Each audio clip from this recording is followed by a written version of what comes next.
ম্যাচকে সামনে রেখে টেক্সাসের হিউস্টনে এসে পৌঁছলো সমর্থকদের ভালোবাসায় সিক্ত হন ব্রাজিলিয়ান ফুটবলাররা। প্রিয় তারকাদের এক নজর দেখতে প্রিয় দলের জার্সি গায়ে জড়িয়ে চলে আসেন তারা। এ সময় হিউস্টনের তীব্র গরম আর দীর্ঘ অপেক্ষাকেও পরোয়া করেননি শত শত প্রবাসী সেলেসাও সমর্থক। ফুটবলাররাও খালি হাতে ফিরিয়ে দেননি তাদের। কেউ দিয়েছেন অটোগ্রাফ আর কেউ কেউ তুলেছেন ছবি। টেক্সাসের হিউস্টনের আকাশ থেকে যেন আগুন ঝরছিল।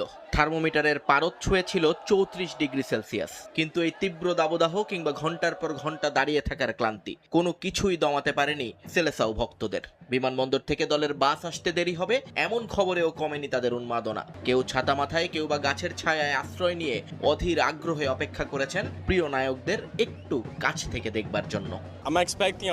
আমি ভিনিসিয়াস জুনিয়র আর নেইমারকে দেখতে চেয়েছিলাম।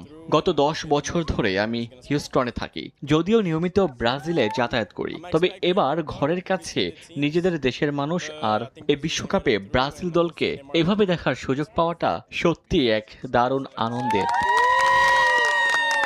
অবশেষে দীর্ঘ অপেক্ষার অবসান ঘটিয়ে যখন ব্রাজিলের টিম বাস এসে পৌঁছায় ডাউনটাউনের হোটেলটির সামনে, তখন ভক্তদের উল্লাস রূপ নেয় বাঁধ ভাঙা জোয়ারে। ড্রামের শব্দ আর চেনা গানের সুরে মুখরিত হয়ে ওঠে চারপাশ।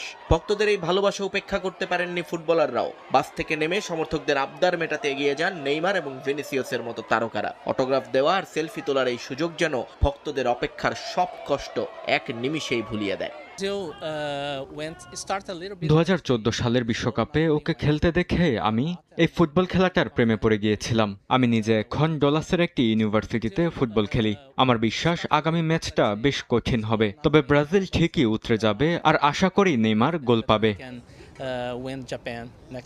ভক্তদের এই জমায়েতে কেবল তরুণরাই ছিলেন না, প্রিয় দলকে অনুপ্রেরণা দিতে সন্তানদের নিয়ে হাজির হয়েছিলেন অনেক অভিভাবকও। গ্রুপ পর্বের শুরুটা ধীরগতির হলেও নকআউটের এই মঞ্চে দল নিজেদের চেনা ছন্দে ফিরবে এমনটাই বিশ্বাস তাদের।